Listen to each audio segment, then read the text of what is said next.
Many people are talking about the new domestic violence law that was recently passed in South Carolina regarding mandatory arrests. Associate Director of the South Carolina Coalition Against Domestic Violence and Sexual Assault, Rebecca Williams Agee, explains the effect the previous law sometimes had on survivors.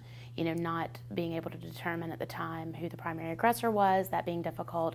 And so often it worked against survivors instead of in their favor. The new domestic violence law that passed this most recent legislative session in South Carolina included taking out the requirement for mandatory arrests at domestic violence scenes.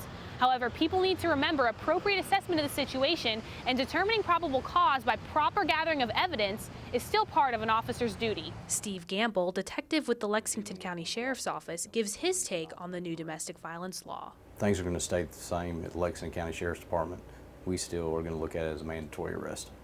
Nicole, domestic violence prosecutor for Lexington County, explains the language of mandatory arrest. The language of mandatory arrest has often been misinterpreted to imply that officers have to make an arrest whenever they respond to a domestic violence call.